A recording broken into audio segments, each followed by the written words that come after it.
อย่างดักปิ้งกินรวยตลาดหมกนี่แฮมก็เลือกมาตอบอีนึกว่าอะไรล่ะ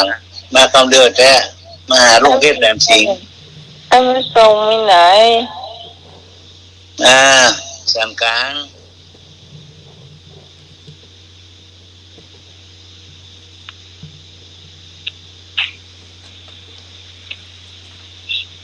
หมดแล้วเนาะกระโปงไม่ได้ยินเสียงหรอกินข้าวจะกินข้าวก็คั่วปลาช่วยดูมันอะไรนะไปตัวส่งโอ้เจ้าอยู่นะเจ้าพี่กรเนี่ยนะอย่าคั่วปลาช่วยสิว่าให้มันเป็นสีเขียวอะไรเนี่ย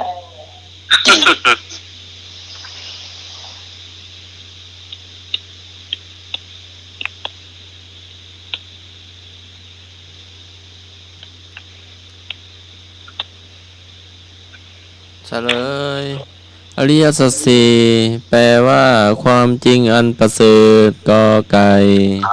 อ๋อได้หมดทุกคนทุกท่านไม่ยากต่อไปที่ใหม่ถามครับเรียนแบบอันที่หลานเจสีพ่องครับบางกลัวอยู่จังหวัดอะไรบางกรวยบางกรวย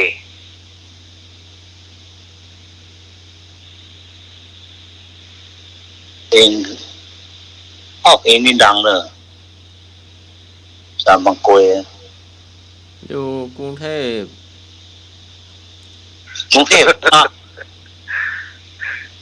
ที่จะไปจ่ายจะได้เอาโทรเข้ามาญาติโยมเนอะเคยไปนะบางกรวยอยู่จังหวัดอะไรเนาะเคยไปก่อน053-226-058โทรเข้ามาลูกหนุ่ยเคยไปก่อนเคยครับมันเป็นวัดหรือว่าเป็นกาดหรือว่าเป็นอะไรเป็นเมืองเลยมาแล้วจังหวัดนนทบุรีว่ะเจ้าถูกต้องพี่ฮอนนนทบุรีพี่ฮอนมีงงปัดไปละกาบางกลวยเนี่ยแกมีแฟนอยู่แฟนแกเมื่อก่อนก็คงจะอยู่จังหวัดเดียวกันเนาะแล้วทีนี้แกย้ายไปอยู่ที่ไหนจังหวัดไหน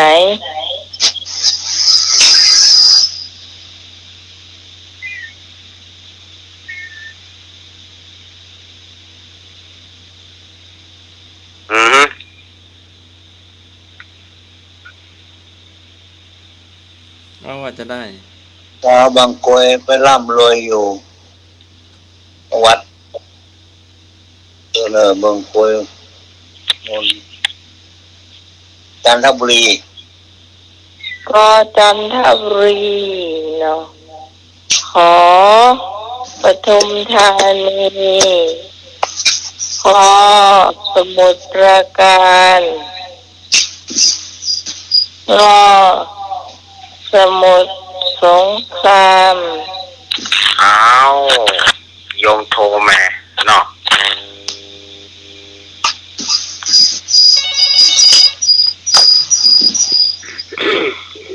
พี่ฮอนเอาข้อกอไก่จันทบุรีเจ้า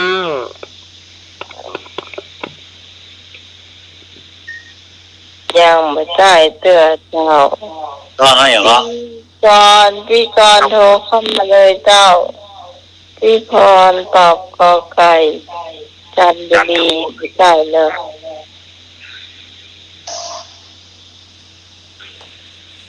ในเพลงถ้าไผ่ฮ้องเพลงนี้ได้เนี่ยจะได้เลยเจ้า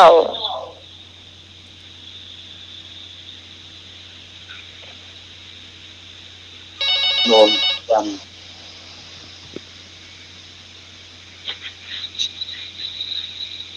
เจ้า ปทุมธา ฮัลโหล นี ฮัลโหล ปทุมธานี ฮะ ปทุมธานี ปทุมธานีอ้าวหลวงตาเนาะ ไผ่นี่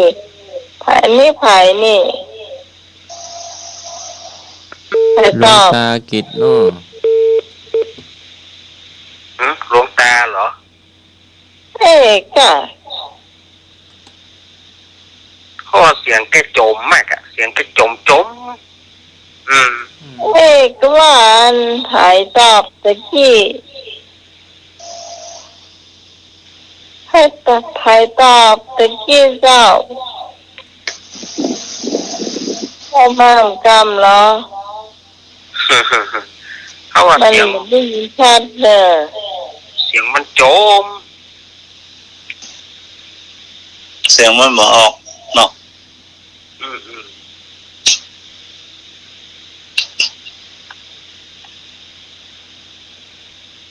โทรมาร่อมเจ้าอวดตอบว่าจะใด ปทุมธานีอ่ะไอ้หมูเนาะ เฮ้ย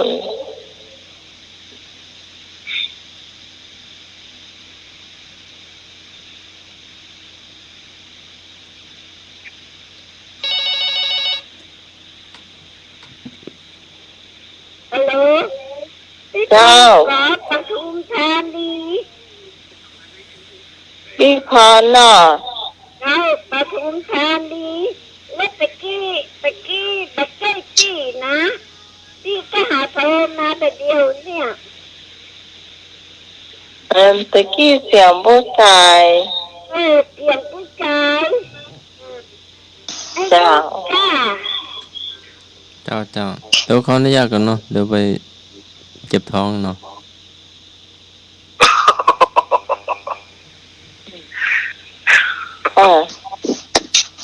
ก็ตามสมัครไปเลยเดี๋ยวน้ำใหม่จะพูดรู้เองเนาะแม่นแล้วเจ้าถูกต้องละเจ้าที่แบบผมทานมีเจ้าในเพลงมันจะบอกว่าไป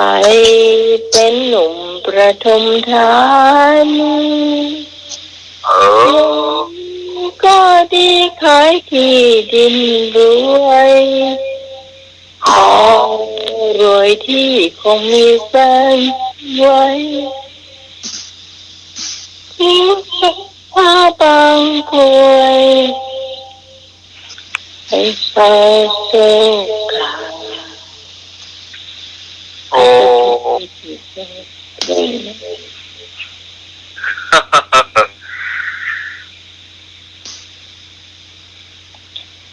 ถ้าห้องเพลงได้ก็ถ้าจะตอบได้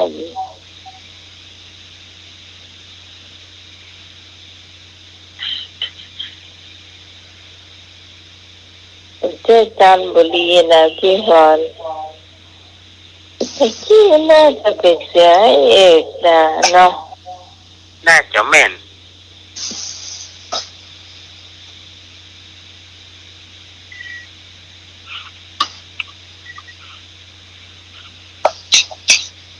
การสมัครเอ้ยไปกินยังมากินยังที่มันท้องเสียง่ายนะบางทีน้ำใหม่ก็ท้องเสียง่ายก็ต้องมีเกลือแร่อยู่ตลอดเลย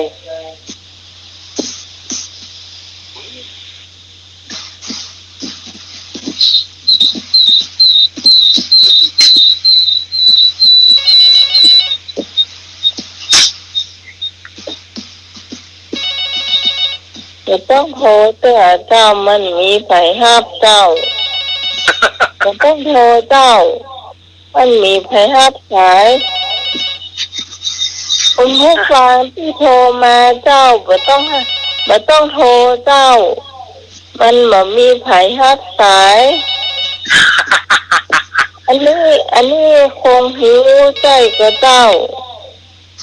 ฟังวิทยุอยู่ก็ ไม่ต้องโทรมาเตือนเนอะแสดงว่าไม่ได้ฟังวิทยุเลยอาจารย์สมัครไม่ได้อยู่นะ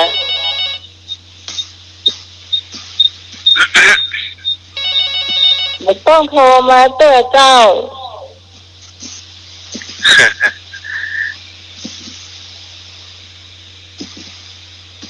อาจารย์สมัครไม่ได้อยู่เนาะเอาเป็นว่าให้เน้นเหล่านิทานไปก่อนเนาะเจ้าเนาะทันเวลาเนาะ ครับ เอาเลยเพราะว่าปล่อยให้อาจารย์สมัครเป็นทันที่รักเป็นครับในช่วงนี้ก็จะได้เป็นเล่านิทานขั้นเวลาก่อนเนาะสถาญาติโยมแต่อู้ถึงเรื่องเปิ้นจะเลื่อนขั้น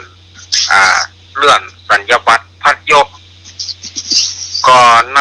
ตำบลหนองร่องที่บ้านอาตมานี้ก็1 รูปเนอวัดวังสะแกงเนี่ยสถาญาติโยมก็คงจะได้ยินชื่อวัดวังสะแกงนี่จะดังอยู่เนาะเพลงปล่อยหลวงตุลุงแหวงหรือว่าท่านพระครูท่านแสวงมหายโสเพิ่นได้รับเลื่อนสมณศักดิ์พัดยศในวันที่27นั่นนะที่วัดพระนอนขอนตาลแม่ริมเนาะในพระราชกินานามพระครูพิพิธพัฒนวรคุณพระราชกินานามพระครูพิพิธวัฒนวรคุณหรือว่าตุลุงแหวงเปิ้นจะได้รับในวันที่27อันนี้เปิ้นก็แจ้งข่าวมาเนาะเปิ้นว่าขอประกาศเธอตุลุงกำเนอถ้าว่าออกวิทยุก็ประกาศเธอตุลุงกำขอบคุณไว้อย่างยิ่งเนี่ยหรอจะลายของครับกับตุลุงแสวงนะ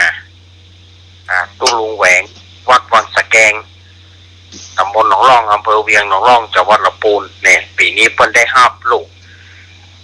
เพิ่นได้รับพัดยศวันนี้ก็จะได้เล่านิทานถึงอานิสงส์การทำความดีอานิสงส์การทำความดีเนี่ย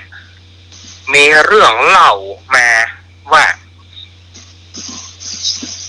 มีเด็กหญิง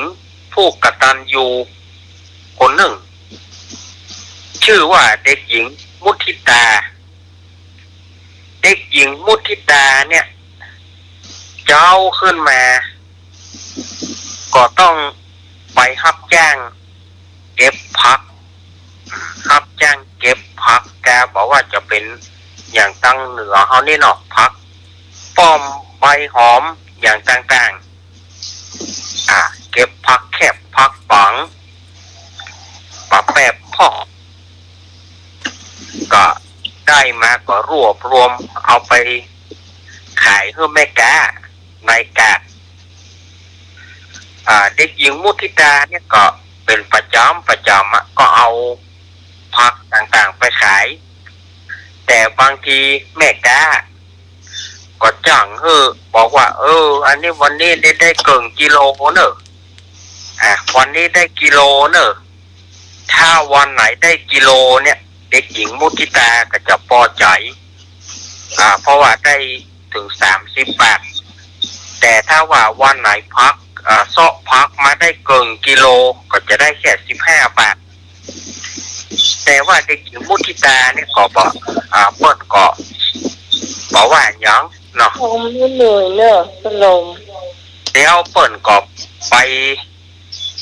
อาบน้ำอาบท่ากินข้าวแล้วก็ไปโรงเรียนเนี่ยสายประจำก็มักจะถูกครูใหญ่ฮ้องไปดุไปด่าว่าอย่างมาโรงเรียนสายเด็กหญิงมุทิตานี่ก็พยายามจ่าว่าหนูมีความจำเป็นเพราะว่าพ่อหนูเสียไปเมินละแต่ว่าหนูก็ต้อง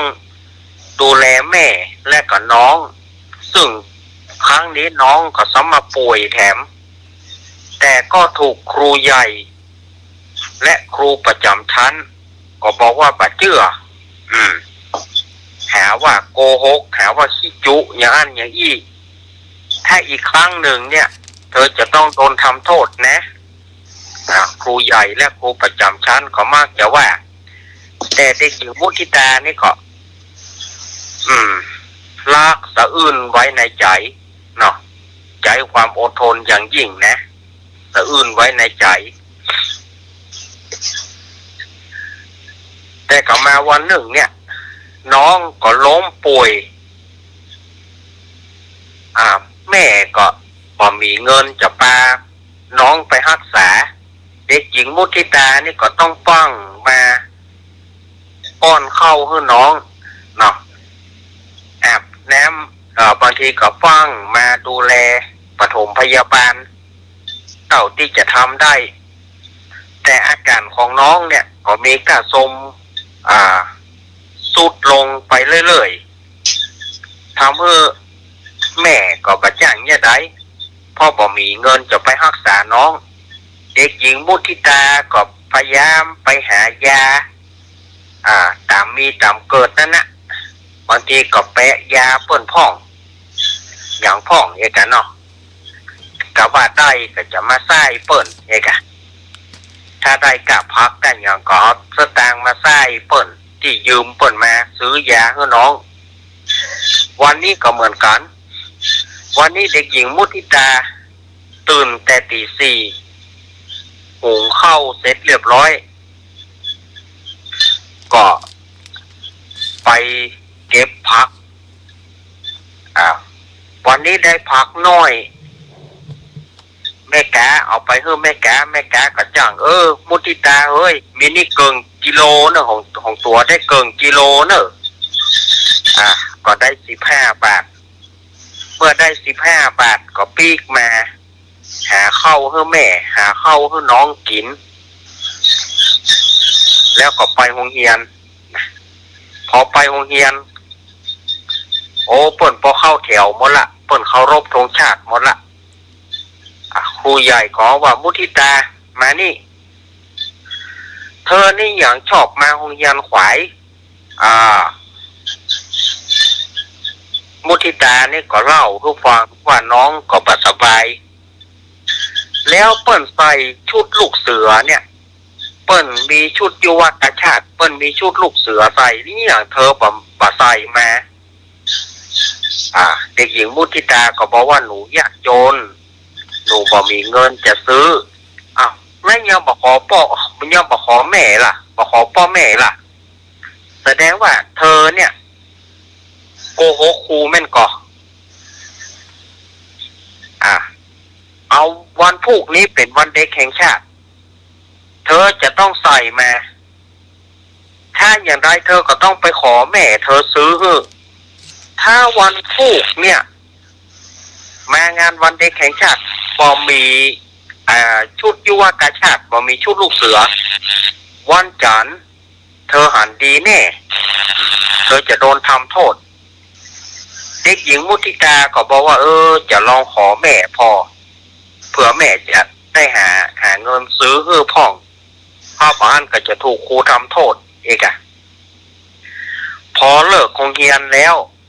เด็กหญิงมุทิตานี่ก็ปีกบ้านเมื่อปีกบ้านก็ปรากฏว่าแม่นอนโทรมแห่งคนหนึ่งถามว่าแม่เป็นหยังแม่หน้ามืดแม่เมาหัวแม่ไปรับจ้างมาได้เมาหัวเอาล่ะเด็กหญิงมุทิตาความฝันที่จะได้ชุดยุวกชาติบ่มีล่ะเพราะว่าแม่ไม่ได้ไปรับจ้างแต่ก็บอกให้แม่หูนะบอกให้แม่หูก็ฟังพอดีมีเงินอยู่15 บาทเนี่ยที่ไปรับจ้างเนี่ยก็เอาไปซื้อยาให้แม่พอซื้อยาให้แม่พอถึงวันพุธเมื่อเจ้าเป็นงานวันเด็กแห่งชาติเด็กหญิงมุทิตาก็ให้ไปเอี่ยวถึงแม้ว่าถ้าครูจะทำโทษก็ทำเถอะ ในฐานะที่เรายากจนเนี่ยใดมันเนาะถ้าครูจะทำโทษก็ตึงบอกว่าอย่างเด็กหญิงมุทิตาก็ไปงานวันเด็กที่เปิ้นจัดในโรงเรียนนั่นนะเปิ้นก็มีกิจกรรมเนาะงานวันเด็กนี่นะ เป่าลูกโป่งพ่องเป่าแป้งพ่องแต่ว่าผู้คนมีชุดวันเด็กมีชุดยุวกาชาติใส่ไปแต่เด็กหญิงมุทิตาบ่มีทำให้เป็นที่จ้องของครูใหญ่และครูประจำชั้นบอกว่าจะต้องลงโทษแน่นอน ในครั้งนั้นก็เด็กหญิงมุทิตาก็ไปเล่นตัวเปิ้ลไปเล่นด้วยความโหดหู่ใจเหมือนกันเพราะว่าตัวเก่าบ่เหมือนเปิ้ลแต่ก็ไปเล่นกิจกรรมตัวเปิ้ลแล้วก็ไปนั่งพักที่ใต้ต้นไม้ไปนั่งพักอยู่ที่แม้หินอ่อนที่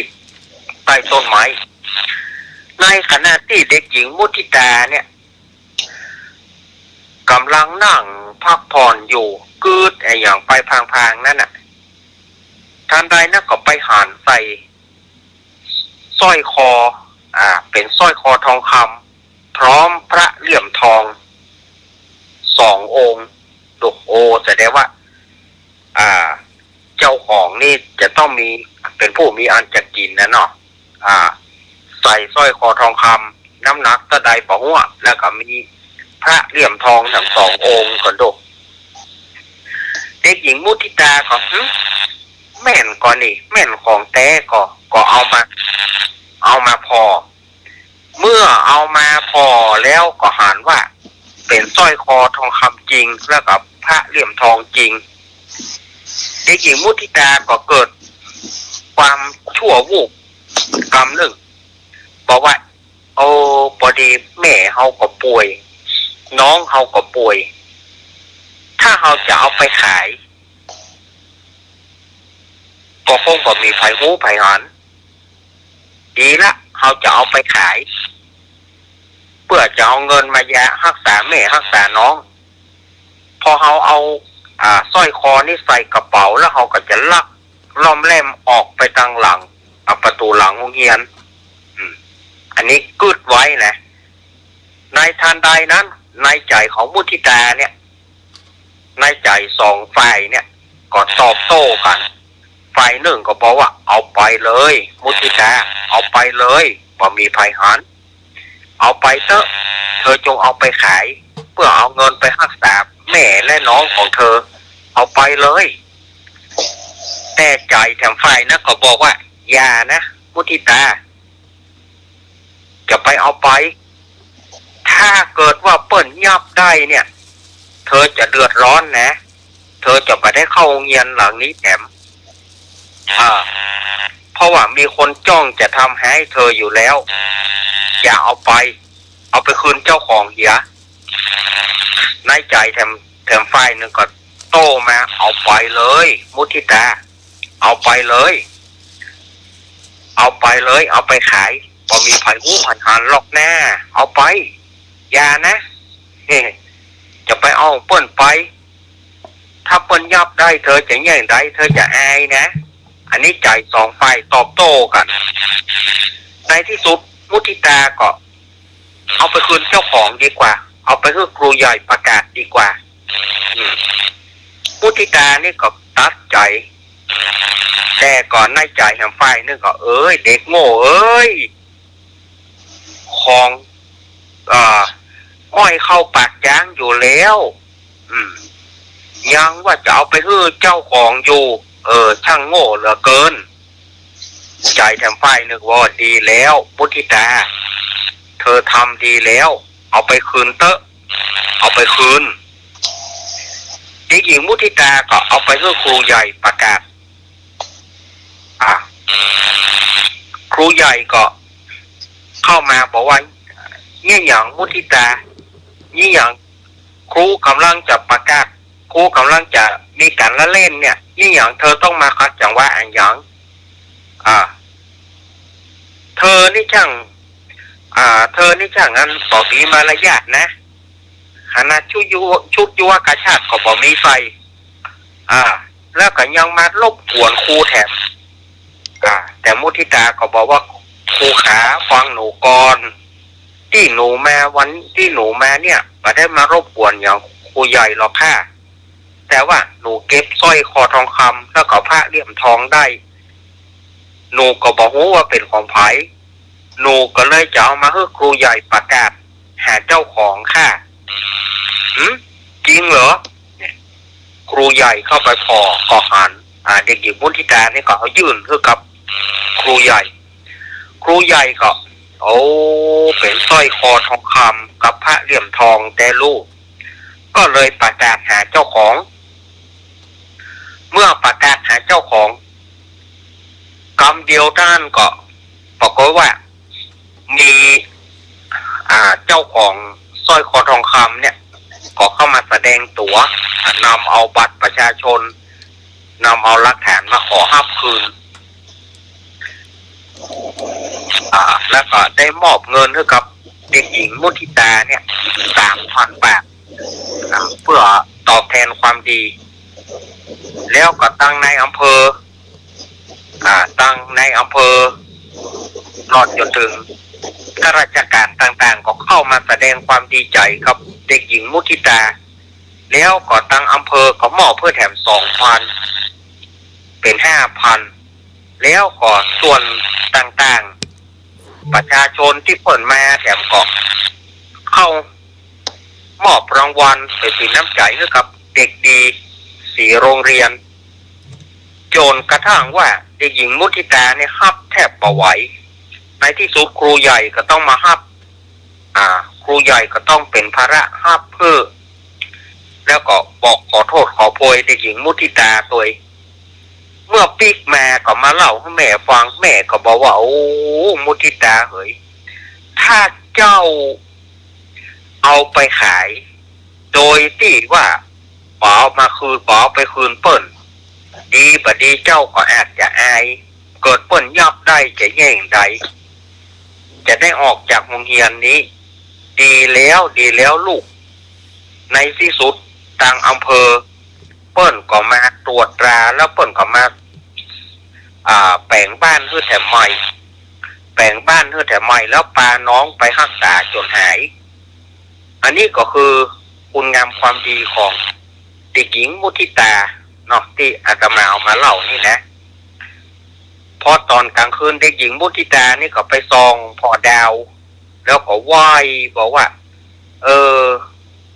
ดาวเนี่ยเปรียบเสมือนตาของพ่อจ๋าหนูภูมิใจที่ได้เป็นลูกของพ่อสอนลูกไว้ว่าดวงดาวคือตาแห่งสวรรค์ไผ่ทำดีดวงดาวก็หูไผ่ทำชั่วดวงดาวก็หูนี่ถ้าหนูทำชั่วไปดวงดาวก็คงหูแล้วก็คงสมน้ำหน้าหนูแต่บัดเดียวเนี่ยหนูได้ทำความดีสมกับที่พ่อสอนไว้ประเด็นนี้ลูกก็ได้เอาคืนให้เปิ่นมดลูกก็ได้รับความดีความชอบมาจนถึงปัจจุบันนี้อันนี้เราจะเห็นว่าเป็นละอ่อนที่ดีมากๆเนาะแต่ก็เกือบจะชั่ววูบไปเหมือนกันเกือบจะชั่ววูบว่าจะเอาสร้อยไปขายเองอันนี้อาตมาภาพก็ได้เอาเรื่องของอานิสงส์การทำความดีเนาะขอยกย่องเด็กหญิงมุทิตาผู้มีความกตัญญูแล้วก็ผู้ทำความดีสมกับเป็นเด็กของโรงเรียนแห่งนั้นในที่สุดครูใหญ่ก็ประทำโทษเพราะว่าหันความดีของเด็กหญิงมุทิตาเนาะเนี่ยอาตมาก็เอามาเล่าให้กับศรัทธาญาติโยมฟังเป็นเรื่องของการทำความดีเด็กๆทั้งหลายทำความดีไว้เตอะหมู่เฮาทั้งหลายทำความดีไว้เตอะย่อมจะบ่เสียหายทำความดีไว้ความดีจะคุ้มครองตัวไปตลอดชาติตลอดชีวิตอันนี้ก็ฝากไว้เนอะครับอันนี้ก็วันพรุ่งนี้อาตมาก็จะได้จัดรายการ3เดี๋ยวพี่ขอเตือนเนนสักน้อยหนึ่งว่าขอเขาเปลี่ยน แบตเตอรี่เพราะว่าเสียบไปตัวอู้ไปตัวเนี่ยอันตรายมาก อันตรายมากๆเลยขอบคุณครับพี่ขอบคุณนักๆครับพี่อู้ไปตัวเนี่ยอันตรายมากครับขอบคุณนักๆนะพี่เนอร์ครับวันพรุ่งนี้อาตมาก็ต้องจัดรายการตี 3 จนตี 4เกิงเนาะวันพรุ่งนี้ลูกเจ้าเนาะครับแล้วก็ประกอบกับช่วงนี้แอร์ของอาตมาก็บ่สบายตัวเนาะแอร์ของอาตมาก็ถือว่าอาการหนักเหมือนกันว่าวันซื้อนี่ก็เสียไอ้เขยจ้ะน่ากะแต่ว่าวันซื้อนี่ก็เสียไอ้เขยไปทีนี้แอร์เราเป็นน้องของป่อก็อายุก็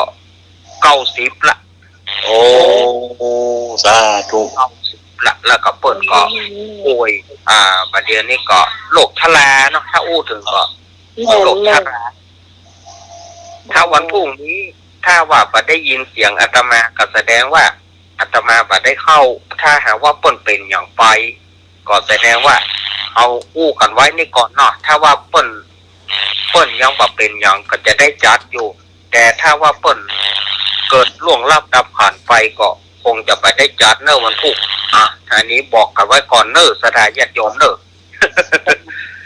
เพราะมันอย่างใดก็บ่ดีแต่มัน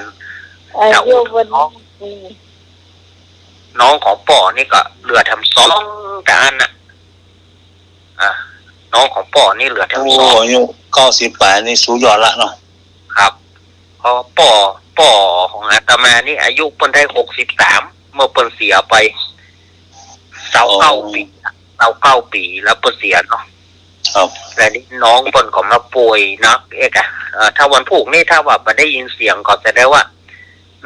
เหตุการณ์ที่มันอยากเกิดก็มันเกิดขึ้นเนาะมันพวกนี้เอาดูแหมกรรมหนึ่งเนาะถ้าเปิ่นยังบ่เป็นอย่างเจ้าก็จะได้จัดอยู่วันนี้ก็สถานญาติโยมก็จะไปหมุนขึ้นนี้ไปไหนเนอะฟังกันต่อแถมรายการของเรายังมีอยู่เนาะอาตมาขอไว้แต่อีก่อนเนอะขอเจริญพรทุกสาธุครับ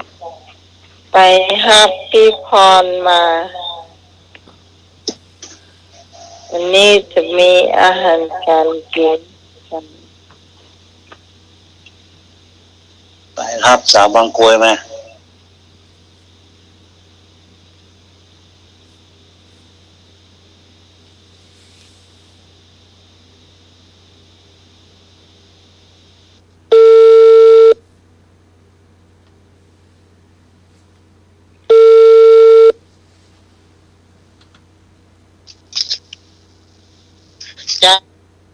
ครับ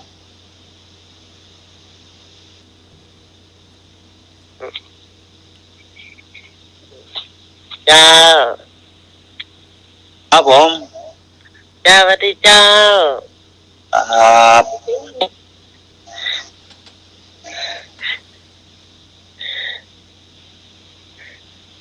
วันนี้จะคั่วผำนะเจ้าได้ผำงามมาเจ้าโอ้ลุงลุยใกล้กินกับเจ้าครับกินวันซื้อเนี่ยครับเจ้าสูตรนี้สูตรแบบว่าสูตรที่มันดำที่สุดแล้วเจ้าครับอร่อยมากได้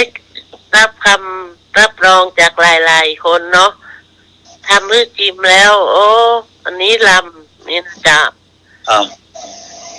ทำช่วงนี้มันก็งามเนาะลุงหนุ่ย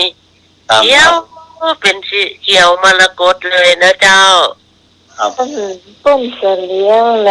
บ่อ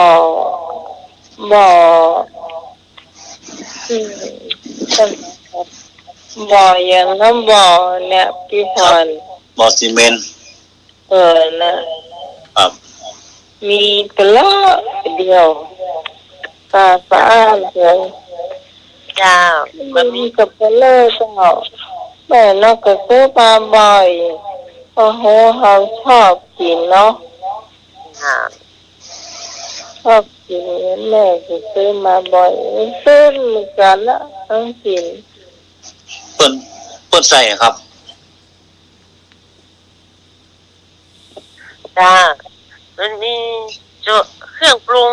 เครื่องปรุงส่วนผสมมันก็มีผามมีหมูสามชั้นนะทำอาหารเนาะล้างสะอาดอาหารเป็นชิ้นน้อยๆก็ได้จำต้องเอาชิ้นใหญ่จ้ะ ครับ ชิ้นน้อยๆเนาะจ้ะอาหารไว้ก่อนเนาะสามชั้นเอากะเอาว่าหาถ้าผามนักเขาก็ใส่นักหน่อยเจ้าและจะมีคาอ่อนนะเจ้ามีคาอ่อนอาหารเป็นแว่นที่สะอาดแล้วก็เนาะอาหารเป็นแว่นแล้วก็มาหั่นปล่อยเลยนะเจ้าหั่นบางๆหั่นเป็นชิ้นเล็กๆเหมือนกันนะเจ้าหั่นแล้วใส่ถ้วยไว้แล้วต่อไปจะมี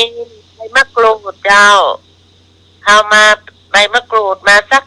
5 6 7 8ใบก็ได้หลายๆนะเจ้าเอามาล้างสะอาดเนาะหั่นปล่อยเลยนะเจ้าหั่นให้มันปล่อยเลยเจ้า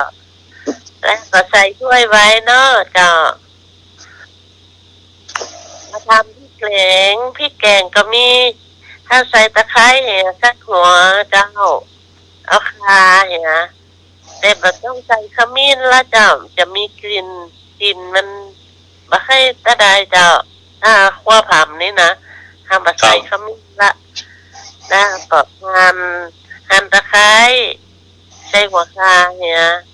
แล้วใส่โคกไว้ก่อนนะเจ้าแล้วก็เปลือกหอมแดงเนาะหอมเปลือกปอกเปลือกคือมันแล้วก็มาล้างให้สะอาดเนาะกระเทียมแล้วก็แกะกลีบออกมาล้างแล้วก็ใส่ครกเลยนะเจ้าที่เกินประมาณสัก7 เม็ดก็เอาละ7 เม็ดเนาะทำใส่ครกตำรวมกันนี่มันละเอียดเลยถ้าเรามีผักชีก็เอาผักชีก็ล้างสะอาดแล้วก็หั่นตำไปตัวนะจ๊ะจะได้มีกลิ่นหอมเนาะจ้ะทำเมื่อเครื่องแกงทั้งหมดตำละเอียดเสร็จแล้วเราก็ใส่กะปิสัก1 ช้อนนะเจ้าตำให้มันเข้ากันแล้วจะพัดละจ้ะเขาได้ทำมาล้างสะอาดเนาะมันก็จะมีดินมีทรายมีบะหมี่อย่างสักอย่างเจ้ายาเจอกับบะหมี่เจ้าถ้าผำนี่มันจะออกที่บ่อที่มันจะมีอย่างสะอาดมันจะขึ้นดีเลยเจ้าเฮาก็มาล้างสัก2 น้ำเนาะช้อนเอาแล้วมาตั้งกันอย่างสูตรของพี่พรนี่ก็จะตั้งลวกแค่ก่อนนะเจ้าถ้าตั้งน้ำในเตาแก๊สมันเดือดเสร็จแล้วเราก็เอาผำลงลวกเนาะเมื่อลวกเสร็จแล้วเราก็เอามากรองน้ำออกใส่กระชอนทีนะเจ้ามันเดือดเสร็จแล้วเราก็มากรองให้มันเสด็จน้ำนะจ๊ะเมื่อเสด็จน้ำเสร็จแล้วเราก็เอากระทะตั้งน้ำมันเนาะใส่น้ำมันนิดหน่อยจนตั้งนะเจ้าแล้วเราก็เอากระเทียมทุบสับละเอียดแล้วก็ใส่ในน้ำมันเอาเจียวน้ำมันพัดกระเทียมมันจนเหลืองนะเจ้าเมื่อกระเทียมเหลืองเสร็จแล้วเราก็เอาพริกในโครกที่เราตำเสร็จแล้วลงพัดนะเจ้าพัดให้หอมแล้วก็ใส่หมู3 ชั้นที่เราหั่นน้อยๆเนาะใส่ลงลงไปพัดไปพัดมาเมื่อหอมเสร็จแล้วก็ใส่ผำนะจ๊ะเอาผำลงคั่วโดยท่าน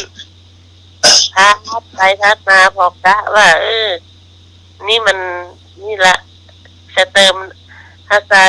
อย่างพัดไปเติมชูรสนิดหน่อยก็ได้จ้ะพัดไปชิมรสเนาะชิมรสดีให้มันพอดีจะไปให้มันเค็มเนอะเสียอย่างเดียวเนาะอย่าให้เค็มจ้ะ ถ้าพัดเสร็จแล้วกะว่าใกล้จะสุกแล้วเราก็เอาหาลงเลยพัดเดี๋ยวก็ตามไปด้วยใบมะกรูดหั่นฝอยพัดลงในหม้อทันเลยจ้ะพัดคลุกเข้ากันไปแล้วก็ปิดแก๊สเลยจ้ะปิดแก๊สแล้วก็ใส่ถ้วยตักใส่วางโต๊ะกินเลยก็พอนึ่งเลยเจ้าแล้วจุดนี้ล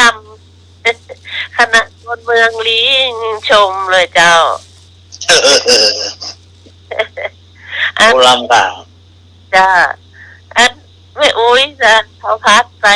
วัดบาทไปเอาไปใส่บาทเทโวเนาะแม่อุ้ยเปิ้นก็มานะคะก็ห่อไปเลยเนาะไปกินที่หน้าสถานีกินเสร็จแล้วแม่อุ้ยเปิ้นก็กินเอาเขามานั่งของแม่อุ้ยกินแล้วยิ้มมาดังโอ้เปิ้นกินลำนี่ก็ดีใจนะเจ้าถามว่าอุ้ยลำก็ลำนี่วะเจ้า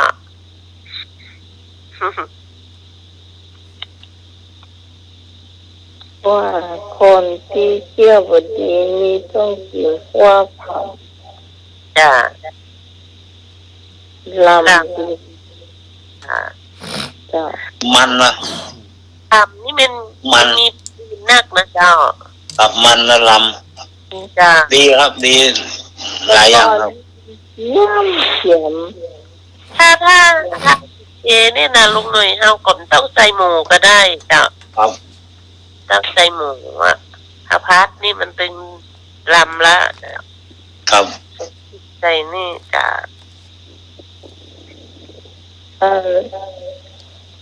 ต้องใส่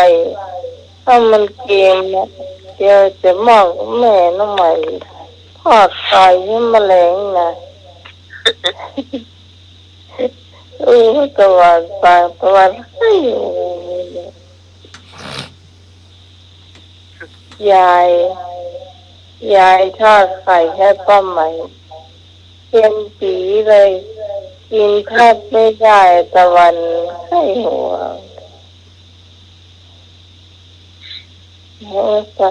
ถ้าจะใส่ตึงซอสถ้าจะใส่ตึงน้ำปลาอยู่ได้สัก3 กรัมเพราะ จ้ะถ้าเจียวไข่ทอดใส่ซีอิ๊วขาวน้อยเดียวเนาะจิ๊กใส่เดียว เดี๋ยวพอพวกมันจะมาปวดคอผลทอดไข่นี่ยังมากินนี่นะ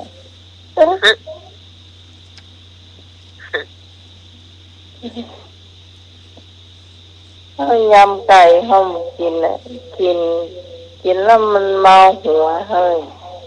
นี่นะ จ้ะก็ เมาอย่างก้อนละ จ้ะ ไม่ตอนก็เลิกไปกินสักอย่างมากินแมลงไข่ทอดกินได้สัก3 กรัมพอละ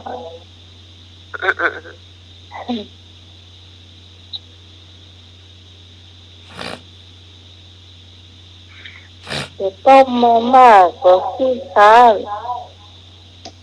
มาม่าใส่ปากกระป๋องอร่อยน้องไหน จะแม่นแล้วก็ย่าแม่ยำเพื่อแล้วก็อะไรเอามาม่ามาต้ม จ้ะ ก็ยังว่านะถ้ามาม่าเป็นกระป๋องนะพี่พรทำมาเป็นหรือว่ามีไข่แดงไปเนี่ยแค่บะหมดเนอะตัวหมามันจะนะ โอ้พอตีนน้อยนะอันครับนั่นน่ะ มันน่าจะน่าใส่เครื่องมันมาหอมเนี่ยที่เนี่ยนอตะไคร้เนาะก็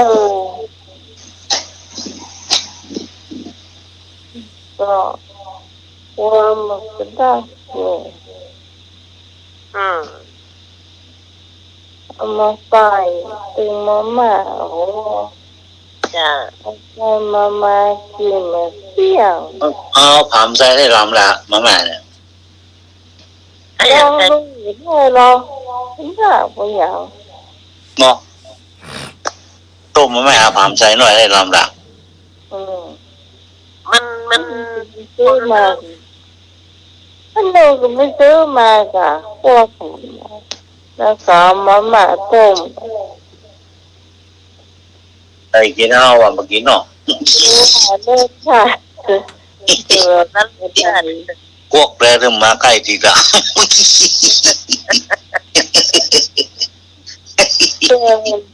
เดินกินคนเดียวเธอ มาม่าสู้ใส่ผาม เราไม่ไปอยู่ศรีธัญญา ฝนตกฟ้าห้องมาถึงมาไทยที ไม่พอหรอก จ้ะ นี่ไปอยู่ศรีธัญญาคนเดียวหรอก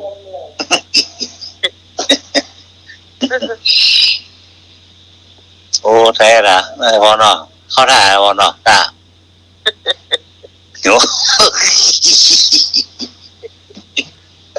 พี่สมัยว่าคอยเอาก็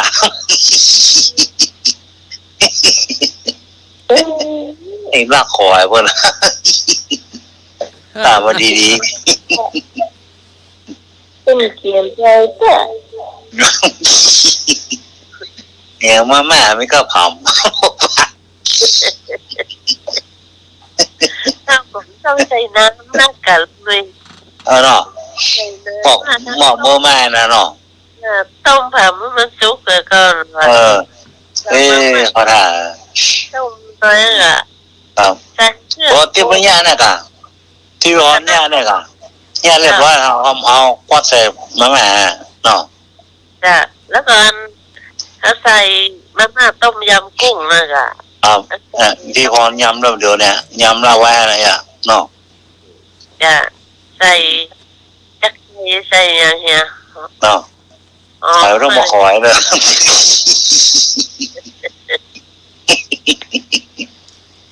โอ้มันน่าจะล้ำนะลุงเลย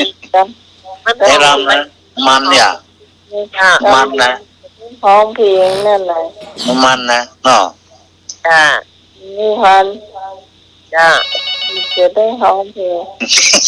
แต่วันนั้นไม่ข่าวจัดการแต่งงานกับเขาอายเลยตา ขายต้องมาขอยเลย กินน้ำกินยา มันลูกจะลองแล้วเนี่ยจะพัดแล้วก็จะใส่มาม่า เขาท่านะจากกินมันก็ล้ำเนอะมันนะมันชอบได้หลายอย่างเลย มาม่าจุดเด็ดจ้ะ ผามนี่ได้หลายอย่างนะอ๋อ เจ้าเดี๋ยวประเทศเอาผัมนี่มันเมนูหลายเมนูได้เจ้านะคะ ได้หลายอย่างนะแกข้อดีหลายอย่างเขาว่า โอ้มันมี เอามองข้ามไปเอาพอคุณค่ามัน แต่ว่าประสิทธิภาพมันดีเนอะ จ้ะ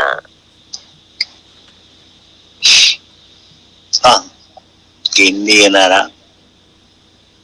ร่ำมี ค่ะ ที่จะให้ว่าพอดีแล้วก็มาช่วยอย่างเดียวเอาบอกเคยหันไปเอาไปใหญ่สักเกิดลืมไปก้อเส้นมาม่ามันก็ถือดีค่ะ โอ้เปิดพิสดาร โอ้มันล มันมาลำก็ได้ทั้งฝั่งเลยเนอะ โอ้แล้วแม่เกาหลีทำนะเนาะผสมหามไทย เนี่ยมันแล้วแม่ก็หลีห้อง55 บาทกันโทษ ห้าปากแล้วว่าไม่ก็ผำ ำถ้าใส่มาม่าหมูสับพังอ่ะเดี๋ยวจ้ะเลย ตำนะเขาถ่าปลูกลองอยากบอกปลูกเข้าไปเอามายำเลยนะ จ้ะ กินบ้านเราว่าซื้อเนี่ยเอามาโอ้มากมดปอนเปิ้ลเนอะ จ้ะ ปลาเกี่ยวปลาตันละกันตันได้ถุงได้ไหมพอก้าวหวยไว้กี่ถุง เอ นาะ ขายดีอ่ะทำเนี่ย จ้า อ๋อ โต๊ะขายดีเดียวอ่ะโอ้ ครับก็คนละอย่างคนละฟิวอ่ะสีเขียวเนาะ จ้า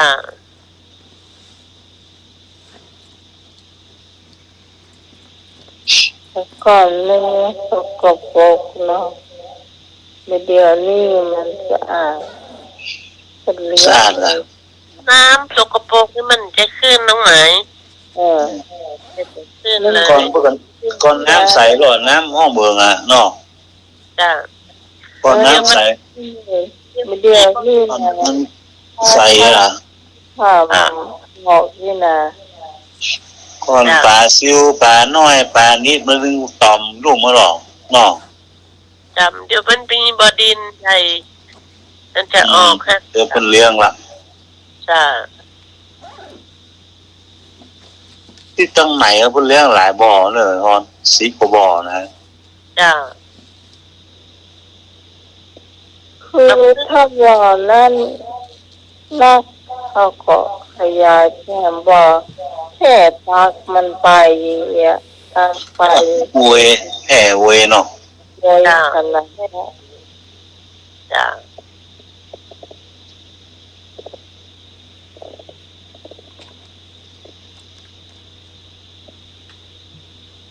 สมัครมาแล้วอย่า เจ้าเจ็บท้องเนาะ อ๋อ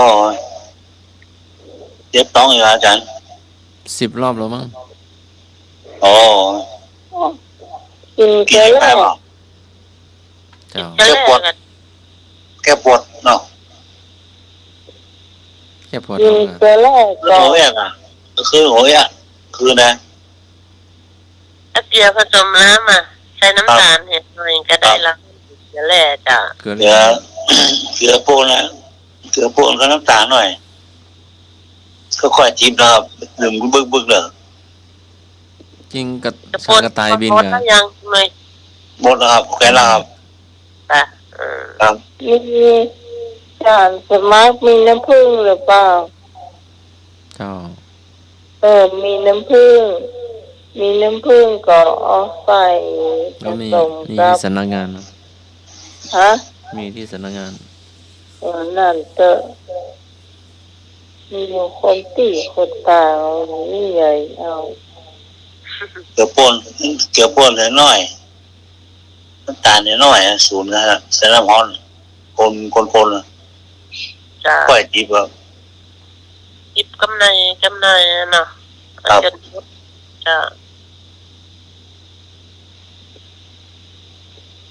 คือน้ำผึ้งเนี่ยควรจะแบ่งไป เดี๋ยวก็ค่อยเดินแล้วเนาะ มาเอาไว้ ค่อยเดิน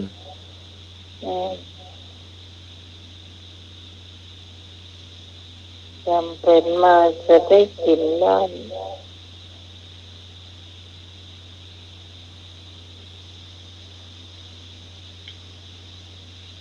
น้ำผึ้งที่เป็นลูกบนดอยมาน้องใหม่มันเป็นตะกอนเขาว่านมใช่ป่ะลูกเนย อ้าว เป็นว่าขวดพอดีเขาใส่ขวดพลาสติกมาเนาะ ครับ ถ้าคนนั้นหมดแล้วมันเพิ่งเสร็จแล้วเหลือก็จะเป็นตะกอนเนี่ยฮะน่ะมัน อ๋อ มันออกขวดยากค่ะก็ลิงให้มันเอาเตาหัวลงน่ะ อาเจียนเนาะ จะไม่บีบแล้วใส่น้ำอุ่นใส่มะนาวหน่อยเนาะ ครับ คนหน่อยคนมันละลายเขาก็กินเลยน่ะจะ อ๋อ ว่าเป็นนมซึ่งจะนั่นน่ะ ก็ค่อยจิ้มเนาะ จะก็จิบไปมันละลายนะ หอมเนาะก็จะได้กินแล้วเพื่อน จะนม ลง ซึ่ง พลังหรอกเพิ่มพลัง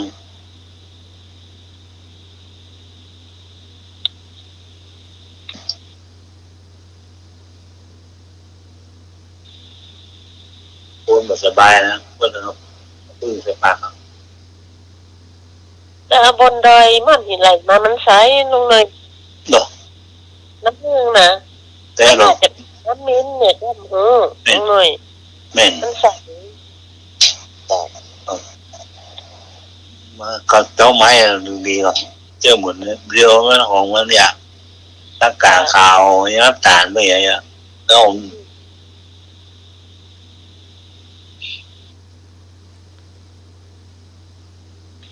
ไปเรื่อย 150เหลือ70เข้าเลย60150ลุงนี่เจอกันคุยกันข้อคอเลยลุงให้เท่าไหร่150มันเท่าไหร่ก่อนมีสตางค์มีนี่น้อยเดียวนะลุงมีเท่าไหร่ลุง ยังพระอาจารย์วันเทงเพื่อนเวรค่ะ อันแม่กาขายน้ำผึ้งมาขายนะคะครับอาจารย์อันน้ำผึ้งบอกก็ได้อย่างเลยโอ้ยมันแพงน้ำตาลมันแพงอ่ะไอ้วะน้ำตาลแพงไอ้วะโอ้อีสานแน่หรอก็จะรู้สักคำโอ้ส่งน้ำตาลนี่โอ้บุญรู้เจ้านี่หนักละเอาถ้าโดนหรือเปล่าโอ้พูดกันเข้าคอถูกคอโคใจหรอหาบมา2 ขวดอ่ะเงินอ่ะ150 กว่า2 ขวดเหลือ2 ขวดลงหรอ150นี่เอาจะได้ดีอ่ะเอาหนูให้100เลยหรอ100ก็แปลงไว้นะเอาขึ้นในใจนะมาซื้อให้หน่อยไปธุระให้เท่าไหร่ตังมีเหมือนนัก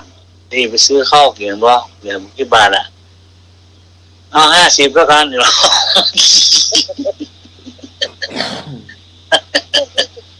ใหญ่มันหนุ่ยจื่นนะเพิ่งขวดมาเล่น50 บาทน้ำผึ้งขวด100 เดียว100 บาทไม่โขงอ่ะขวดใหญ่นะ50 บาทอ่ะเดี๋ยวลุงเอาไปแล้วไม่ต้องพูดให้ใครฟังไงวะนี่เจ้าเปี้ยขวดนะ100 เดียวเนาะคน100 ตายก่อนมันเป็นน้ำผึ้งแต่น่ะหาเปลี่ยนมาใส่เสื้อแขนยาวจะบอกเบอร์เล่นว่ะลุง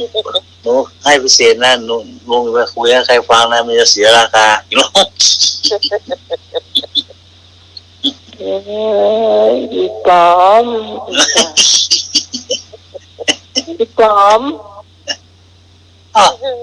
แจ้งหมดละปูนแจ้งเปิดเซ่กาแฟไม่มาเลยไม่มาอ่านด้วยหรอไปชาติไปอันนั้นมาอยู่ตรงกลางเขามากัดไปมาใส่อันเนาะเอาเปี้ยเขาเนี่ยมันเป็นยังไงเพิ่งจื้อมันเลยน้ำผึ้งนี่นะเราจะตั้งไว้กี่ปีจะตั้งได้ถ้าเป็นน้ำผึ้งแต่มันไม่เป็นอย่าง150 บาทมันบอกเอาเท่าแบบวางเนี่ยที่น้ำเหลือมร่างปลอมมีใจจะช่วยเองได้เองว่านะกับลิงพอมันก็เหนียวนะเปิดมีเอาร้อนเนาะกรองเปิดนะ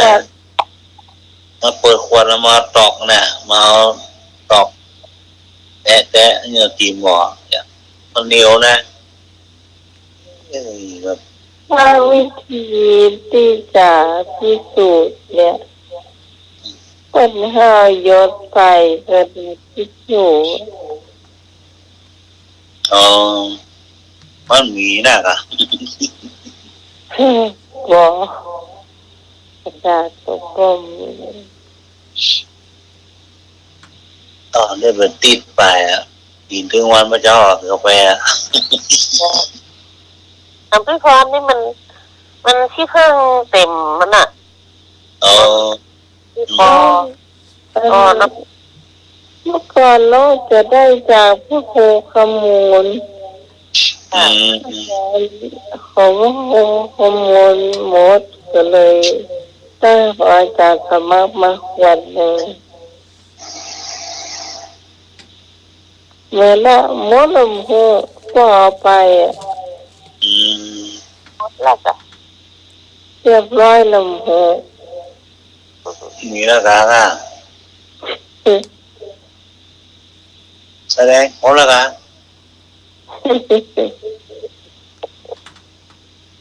เนี่ยที่ไหนหมอ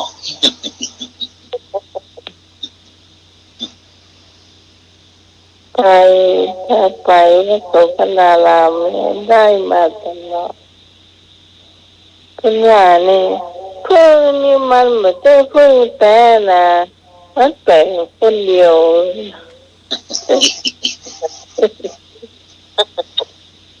เกิดสร้างเวรโอ้ยฮะมันจะเพิ่งแต่มันแต่งคนเดียวนะว่าเพิ่นทำยาทำอย่างเนาะ ละเข้ายาเราไม่ได้กินหรอก เพิ่นจะอันไป น้ำ ซื้ ร้อ อน อ่ะน้ำบุญอ่ะ เพิ่นจะไปซื้อรังพึ่งเป็นรังมาเลยแล้วเพิ่นจะมาเอาน้ำออก ที่มันอยู่ในไม้ลำไยกับเราเหมือนเดิมต้นลำไยนะ เอาทำพึ่งงานน่ะมันอยากทำเซเว่นก็เลย อ๋อคนน้อยเดียวเป็นร้อยไว้ไหน ขวดได้น้อยแล้วคอมันยาว กับร้อยปลายกันเลย ๆร้อยปลายแม่น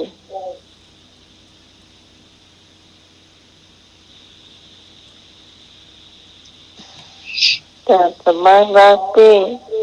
ก็ได้ ข้างในไม่ปกติ เก็บทอง จะต้องอ่ะ ต้นทนเนาะ ใกล้กินเลยยังมา ทนเนาะ ฮะไปกินยังมา ส้มตำอ่ะ ภูมินห่อหมก ส้มตำมาอ่ะ ห่อหมกห่อหมก หอมมก มะเขือใส่ไก่มั้ง ขอนึ่งไก่ ห่อ ผ นึ่ ม ง กินขนมผมกินขนมเส้นนะกะแต่ว่า มีมะเขือกับไก่ในห่อหม นั่ ก นละขนมเส้นน้ำยา แล้วก็ครูสมศักดิ์ถวายไข่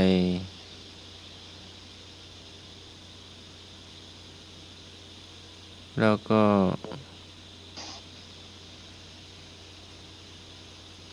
เป็นขนมเส้นเป็นตินเขาเรียกว่าอย่างไร นี่นละขนมเส้นมีส่วนเลย เส้นมีส่วนเยอะ เป็นตินนะ มากินเลย ถ้าเช่นใดยายบะแปลงนะแม่บะแปลงเองนี่มากินเลย ไปซื้อของที่ร้านเนี่ยมากินพอนี่รู้เลย ตอนมะเร็งนี่เขาเสีย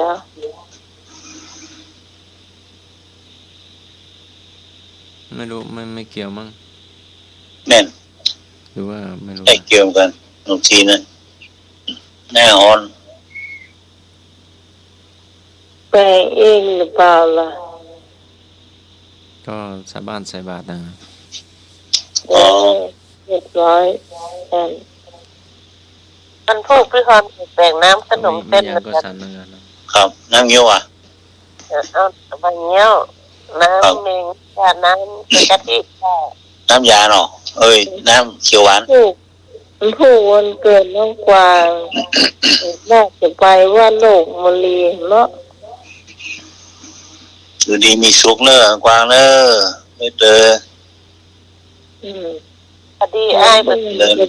เริ่มไปตามโทรศัพท์ปุ่น ไปพอดีไปสวนพรุ่งนี้ไปสวนแล้วก็ทำขนมเส้นใส่บาตรตรงนี้อ่ะ ครับ อันวันนี้วันผู้พระผู้ที่บ้านปุ้นเนาะ ค ก็ รับ บินทำสายนะสายที่จะไปสวนนั่นน่ะ อ๋อ ให้ไป6 โมงเนอะ ครับ ไป6 โมงกับป่าพระก็ใส่บาตรเลย ตัวเนาะ จะเอาขนมเส้นไป ครับ ก็เอาน้ำไปเตยเหี่ยน้ำขวดนะครับ ก็ใส่ขนมเส้นใส่น้ำเตย ครับ ขนมเส้นทำชุดๆเลยเนาะใส่น้ำเป็นชุดๆไปหั่นแล้วที่จะมี3ก็ฮะก็จะ 3 ต้น แบ่งเขาเรือเนาะเว้ย แต่คนเดียวจ้ะ เดียวเคยรู้ต้องอ่ะเคยเจ็บต้องเนี่ย ครับ ยังเป็นเจ้าทำนะ ต้องแต่งคนเดียวนี่น้ำเขาอุ่นตลอดหลายวัน ต้องมันตลอดไม่ปีน่ะถ้ามันมีปีมาล้ำนะ งูแม่น่ะ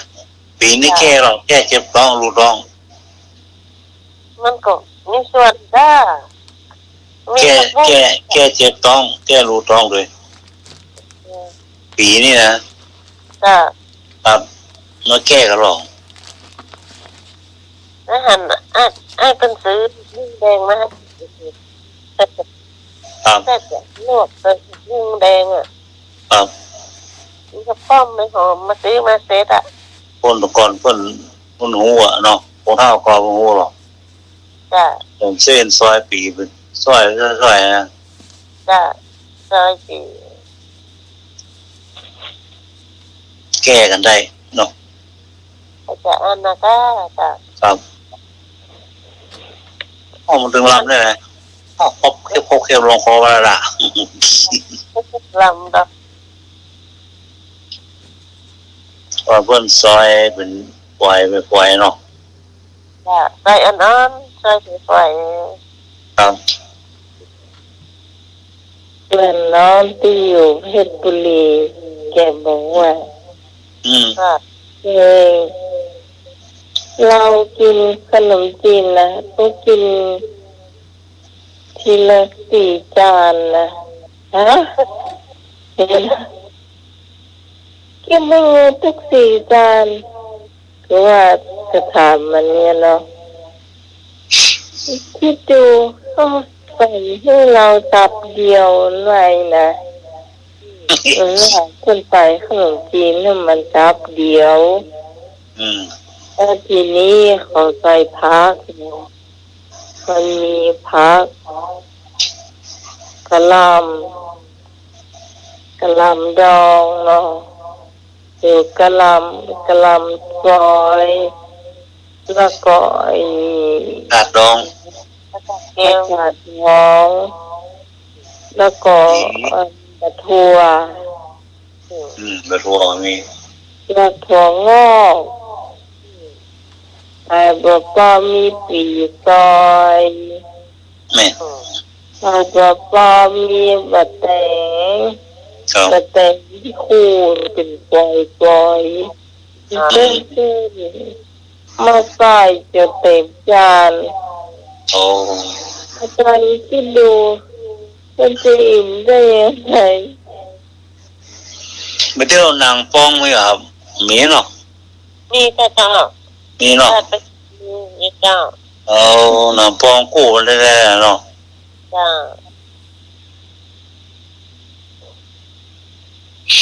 นางป้องกู้เส้นนะเนาะ จ้า ความนุ่มดีข้างหัว ถ้าเป็นเฮานี่สบายนะอิ่มเลย จ้า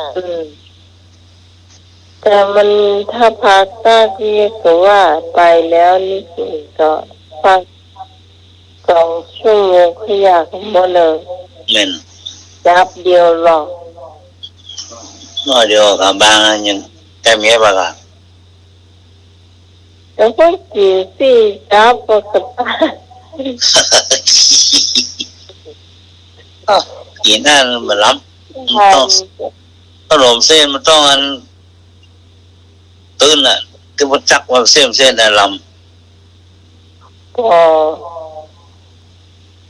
ำเส้นมันใหญ่หน่อยอันนั้นเส้นถ้าเส้นเป็นจับเนี่ยมันเส้นน้อย เป็นเงาใหญ่ๆสมัยก่อนนะก้าจ้ะ ครับเนี่ยขนมเส้นน่ะลำเดี๋ยวเขามากินหน้านะเขากินเป็นจับอ่ะ มันซื้อไปทานน้อยๆแฮะ นะ ยับนะ พุ่มไว้เป็นพุ่มไว้หมดอ่ะ จับเดียวพี่พรก็ใส่ที่ว่าจับเนาะตรงไหน ถ้าเวลาเขากินเขาก็ซ่อมปืดเอาเนี่ย ครับเครื่องมันหนักครับมันหนัก เขานักแต่กลำมีพักมีเป็นลำนะครับ มันมี ไอ้นอกประลำแล้วสินทีละนอกน้อยลำจ้ะ แล้วจับข้าวไปแต่ด้วย โอ้หมอได้หรอ นะอัน2 คนนั้นไปอยู่ด้วยกันเถอะ เรื่องแอมนะเนาะ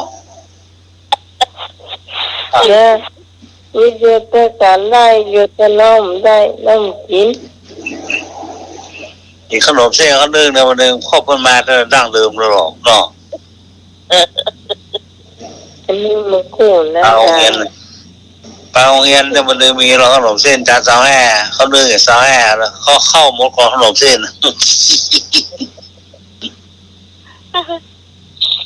บางคนทะเลาะอีกอ่ะ อ่ะ ข้าวเนี่ยขนมเส้นกับข้าว มันจู้มัน ทำอ่ะอีกอ่ะ จู้มันกำแล้วอ่ะเนาะ จ้ะ มันว่ากินข้าวมันก็อิ่มไม่ใช่ค่ะ โอ้มันเรื่องมาอิ่มเนอะ เลี้ยงเลย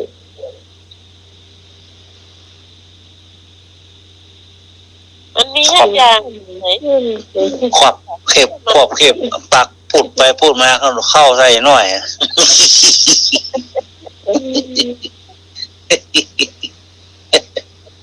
นั่งผ้าเพิ่มผลเมือลูกมันหรอว่าหรอนั่งอีบะลำนะกินขนมเส้นนี่นะ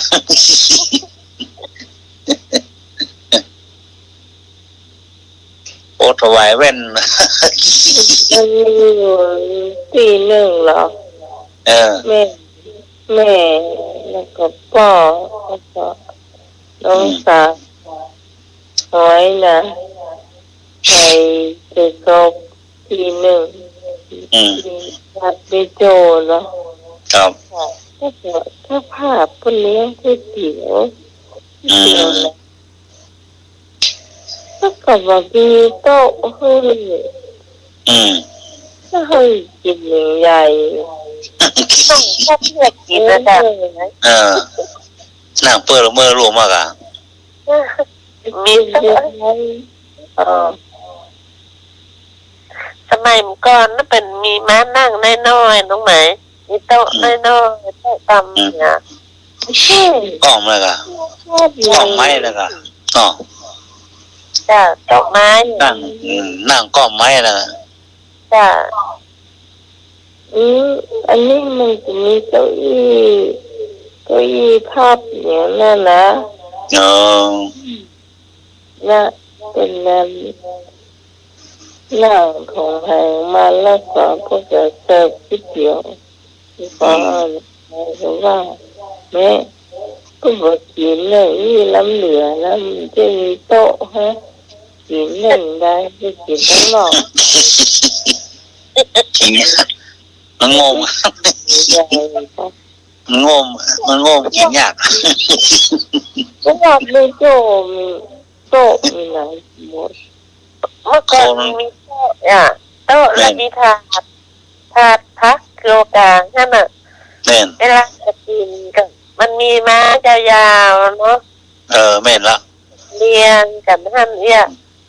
นิดไม้ยาวนั่งอะหรอ อันนี่จ้ะเปิ้นอันใส่เส้นแล้วก็ใส่น้ำใส่อย่างเรียบร้อยแล้วก็มาเสิร์ฟ โอ้ยกินยัง พักมีอยากไว้พักไม้ใส่ตอกมีวัตถุหรอไม้ยาวอะเรียงเหมือนแลบหนังป้องไม่ได้ซ้ายหรอเนาะ อ่า หนังป้องไปกินหนังป้องกันได้พนหูหมดหรออย่า อ่านั่งเที่ยวกระจายตาไว้ท่านใครจะกินกันนี่กินเสร็จแล้วก็มากินซะต่ออ่ะ ครับตรงนู้นนะเนาะ จ้า น้ำโคตรมีมันก็น้ำมันน้ำเป็นถังอะเนาะก๊อกตักเอาหรอ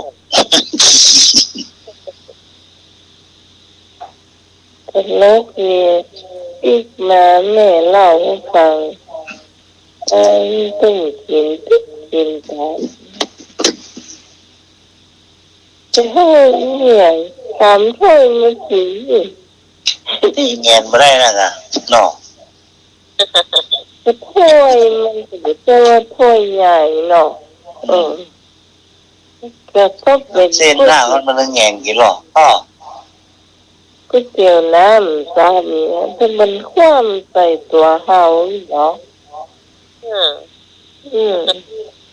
เสื้อผ้าที่เกิดอ่ะ ต้องแงงกี่หรอน้ำลมต้องแงงกินนะตักสปากอะเนาะ มากินตากันมากินทั้งนอกเนี่ยแบบเอาไปสาวคนก็ลอก เก็บตะเกียบจ้างแฟนงานนี่เก็บมาจ้างทำไม เที่ยวต้องใช้เลยโอ้โห จีบลูกจีนหนึ่งก็ได้ร้อยไปแล้วหน้าดีๆก็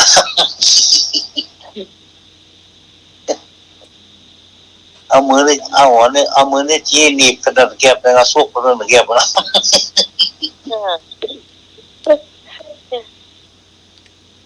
ทางนี้เลยจะสมังเลย จีนเก็บมาจ้างอ่ะพูดนะมือนี่จีแนบก็แนบลูกจีนก็ตะเกียบซุกปากแล้วกัน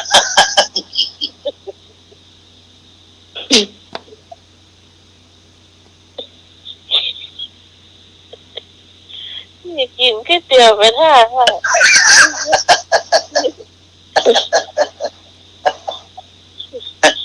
เวลาจีบนี่คือปลัด เอานี่จีนะครับ มาอ่ะ นี่จีเขานี่โป้นะนี่เพื่อเอาปากแล้วเมื่อนั้นน้อยกินเพื่อนเขาก๋วยเตี๋ยวน้ำก็ลูกจีนมือมันมากินก๋วยเตี๋ยวก่อนลูกจีนมันมาหลุน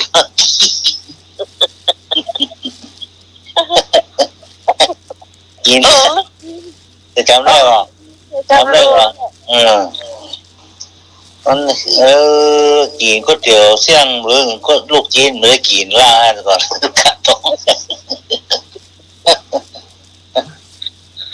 กัดต้องกินแม่เส้นลูกเตี๋ยววิบ้าน เมื่อกี้ ไม่ถ้วยใหญ่ขนาดนั้นวะ ด้วยกาไก่นะยาวๆนะ ตรงที่มีเหรอถ้วยเดียวอ่ะเลยยัง ครับกินลงมากัดต้องเลยอ่ะลูกจีนใส่เกี๊ยววิบ้าน เลี้ยงเดียวตอนปล่อยหลวงอ่ะ ครับ ปีติ้งไปตั้งทอดปลาปังมาจากเลย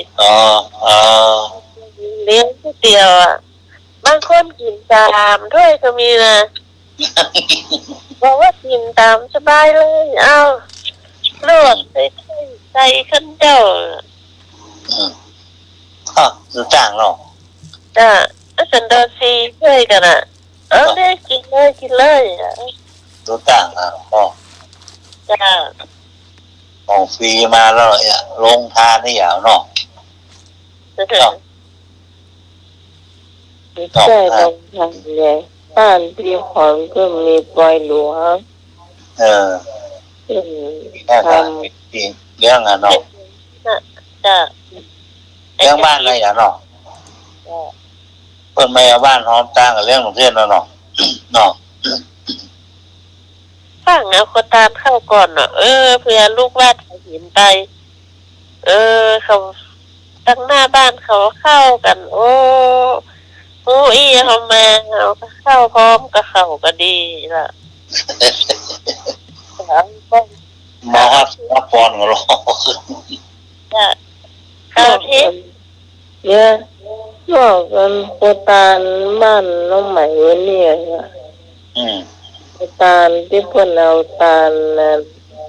กลับบ้านเป็นไปหัวไปเนี่ย ครับ โหแห่ตั้งแต่หน้าวัดมาเนาะจะมาถึงบ้านน้องเนาะมันก็7-500 เมตรเนาะ ก็นักไกลเหมือนเด้อ มันก็ไปเจะตั้งต้นหน้าวัดลูกที่บ้านสำนักมีฮะตั้งต้นเนี่ยแล้วก็เตียวมาชะลอที่หัวนี่ทำก็เลี้ยวมาเปิดตั้งเหนือตามถนนกว่าจะถึงโอ้ยมันอยู่ตรงบนหัวน้อยนะมันบอกไปง่ายใช่ฮะเนาะปุ้งปุ้งมองบุ้งเนาะ ก็เป็นแนวเป่าเต็ม โอ้ ที่เป่านะจะเป็นต้นเสียงขึ้นเพลง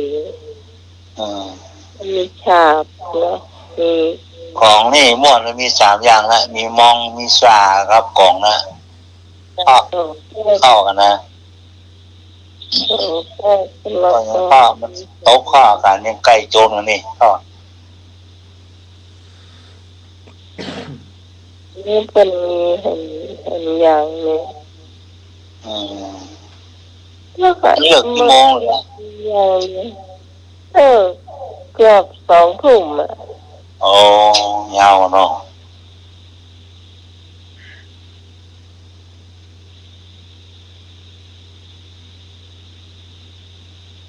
เอาเจ็ดก้านเลยจ้ะ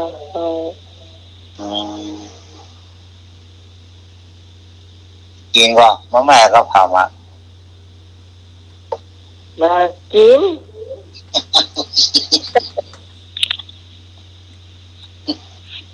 ดีสักหน่อยก็เพื่ออย่าง วันนี้เขาต้องเสียเนี่ย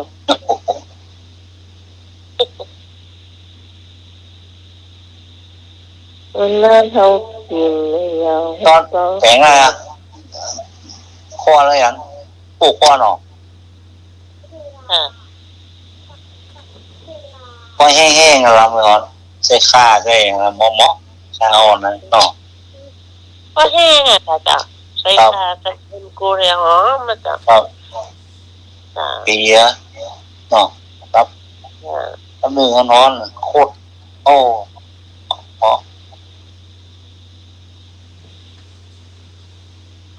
อีกแต่วันเม็ดขอซอยชนิดเดียวขอรวยน่ะจ้ะ หัวครบใส่พริกแร่อย่างเดียวนะ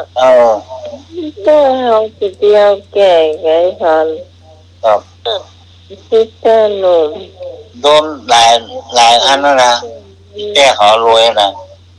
แต่มันแข็งเขาก็มาเอาแก่นน้ำหนุ่ม ก็วันนั้นน้องไปเอามาให้เม็ดนั่นนี่เนาะเม็ดมะกำน่ะ โอ้ จะกลับอย่างเออ พริกเดิมมีหลายสีเลยตาสีเหลืองสีแดงสีเขียวสีเหลืองสีม่วงโอ้ ทีนี้มันล้ำมาเพชร จ้ะ โอ้ พี่แกนมันเพชรก็ท้องพี่เนี่ยตำบลดอยมีกันเองนะ ก็เอาไปพัดแต่ก็เมื่อวานเนี่ย ว่า กันมันจะได้สีสันมาลูก อืม สับปะรดเหียใส่ปลาเตงเหียใส่หอมหัวใหญ่เหีย อืม ที่มีเหียเอียกะเนี่ยยำน้ำบลังมีหวาก่อนที่มันอย่างที่มีบัดแตงมีไข่มีอย่างเงี้ย ไอ้เงินใหญ่ น่ะเดี๋ยวมีหวานนี้เนาะ เดี๋ยวค่อยยะกันมันยะเนี่ย มีบัดแตงมีไข่อะไรเขาเนาะได้น้องไหมเนาะ มัน มั น่าน จะ จัง แล้วมันมีนั่นนะยำแล้วก็จึงหาสมาชิกอะ ครับ วันศุกร์จะยำใหญ่เอาก็นะ อ๋อ จะย ทางบ้านน้องไม่มีไผ่เยอะเลยนะ บัดแตงไม่เป็นบัดแตงเขาคูดแล้วนะเนาะ คนตายกันบะหมี่ ำไข่มันสาบกระเทียมดองเป็นน้องไหน แม่น ไม่เคย มันก็ เมื่อ มันต้องใช้ให้ครบอ่ะ มันถูกนะซื้อกำบาท2 บาทแล้วเพื่อขายตอนเนี้ย มันเดียวมันเท่อะ เงิมแร่เนาะ ถ้าไข่กำ30 บาทก่อน3 บาท ครับ 30นี่ยังน้องยังฟ้องกินได้เลย ก่อนมันเสกระมังขาวเนาะด่า จ้ะ ไม่ใช่ไม่มีใครแก่ ต้อง อันนี้มัน ยำใหญ่อะ ทำเพื่อถามจะเอาเว้ยยำใหญ่เอา โอ้โหได้กี่มื้อแล้วเหรอหลายปีแล้ว ถ้ามันต้องกินข้าวแล้วกินก็ยำใหญ่อย่างเดียวนะจ้ะ ครับ เนี่ยอ่านล้ำเหลืองโอ้ โอ้มันรันเนอะเค็มไข่เลยอะเพื่อใส่อย่างเนาะบางคนก็ใส่กะทิไก่หน่อยก็เนาะ จ้ะ ใส่หวาน ไม่ได้ ใส่เนาะ มี ไม่ได้ที่ใส่ไข่อ่ะ ทางเจ้าก็มีไก่โดยมีอกไก่นั่นน่ะชีส ครับเส้นนะนะ จ้ะเป็นเส้นนะน้องใหม่ เคยกินกันมีไข่ เขามาใส่หรอมันครบเครื่องเขาใส่หมดอะอกไก่อะอกไก่ต้ม สมัยมันเดียวใส่หมูยอเนาะ จ้ะ มือยาวมือ ได้ ยาว กี่มื้อแล้วนะยำใหญ่นะมาหลับมีขายแล้วด่าโอนเดียวเนี่ยจ้างว่ะจ้างก็หาด่า เราทำประจานนะ พี่ยังเหมือนเดียวอะเมื่อคืนสมัยเมื่อคืนนี้เราอยู่นั่นคือทำกันไก่ใหญ่อะ ตอนง่ายๆว่ะง่ายกินว่ะ เมื่อก่อนได้เยอะตอนอยู่ไรโกอะ ครับ ได้เยอะจ้ะเมื่อแล้วนะลูก อ๋อ 40 กว่าปีแล้วนะ ปะไปบ้านปะจากสมัครข้าวพร แกนสมัครจะรับเพื่อนนะรับ ตันหักขโยสัพพะทุกขังชินาติ เมื่อหมดตัณหาก็ไม่มีทุกข์ค่ำคืนนี้ไหว้พระสวดมนต์แผ่เมตตาหยาดน้ำหลับเป็นสุขตื่นมาเป็นสุขขอการนมัสการและเจริญพร ค่ำคืนนี้ขอบคุณคุณผู้ฟังที่อยู่เป็นเพื่อนกันจนจบรายการนะครับเขาจะมาพบกันใหม่ในคืนพรุ่งนี้3 ทุ่มถึงเที่ยงคืน โดยทีมงานธรรมะไข่เตี้ยเจ้า ขอบคุณพระอาจารย์พระครูสมมุติวิศวัตวรกิจโจผู้อำนวยการสถานีและเจ้าที่เมตตาเวลารายการนี้โดยตลอดเจ้าขอบคุณพระอาจารย์ พระครูบดิกาสมัครยาณสีโลที่มานั่งพักโทรศัพท์ด้วยเจ้าแล้วก็ขอบคุณให้หน่วยเจ้าขอบคุณที่เจ้าแล้วก็สำหรับพระเจ้าพิสมัยสุริยแดนเจ้าก็สำหรับพระบัดนี้ขอบคุณแล้วก็ขอคุณผู้ฟังโชคดีเหมือนกันทุกคนราตรีสวัสดิ์ สวัสดีครับ